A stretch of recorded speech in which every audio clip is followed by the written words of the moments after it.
So let's go into some of the most successful investments that you've made. And I really want to start with, how you identified early on potential for massive upside. Yeah, I mean, there have been numerous ones, but the ones that I remember over the, let's say, last 10 or 12 years, um, it probably one of the biggest ones I remember is Netflix. Netflix in 2012, 2013 timeframe, it announced it was a high-flying stock for a long time. Since it became public, it was trading at what I would have considered overvalued. I love the company. I used their products. So I was a customer, and I love being a customer of a company that I invest in because it gives me sort of firsthand view into the company. But when they announced that they were splitting off their DVD business, for whatever reason, the market and Wall Street decided to downgrade Netflix left and right, and the stock crashed literally 70% almost overnight. And we're talking in the course of weeks or months. Um, and and a stock that I considered very overvalued prior, all of a sudden felt like it was appropriately valued, and I started buying it.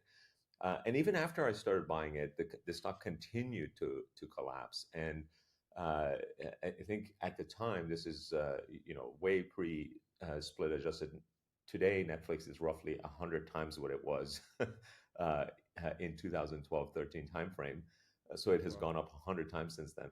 But when I started buying it, the stock collapsed by another 50% or so, and I thought, wow, like this could be a disaster because I just kept buying more of it as it went down because I was convinced that Netflix is not going anywhere, and they haven't yet penetrated everyone in the U.S. even, and there's an international opportunity.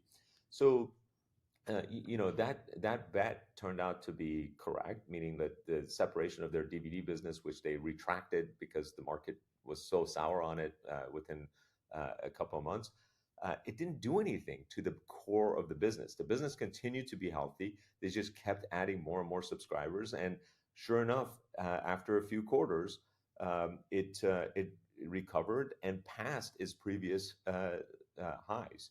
So that ended up being an investment where from my lowest price to the highest price that I sold my last shares at was roughly a 25x, maybe even higher return. My average was somewhere around 7 or 8 times return on that investment. So that was one example. Facebook was another company where I was a user. It went public at $40 a share. It was a high flyer, but over the course of the next 6 months, the market soured on it. The stock price went below 20, less than half, and all of a sudden, you could, as a public investor, you could buy this company for lower than the last rounds of private investment.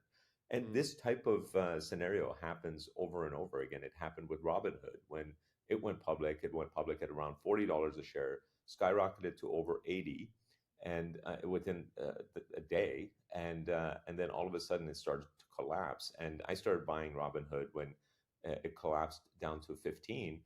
And after I bought it, it went much further down, all the way down Yeah. to sevens. And again, I kept buying it, and I was like, all the fundamentals are great. The company is growing. It's not yet profitable, but it's clear. It has a clear path to profitability.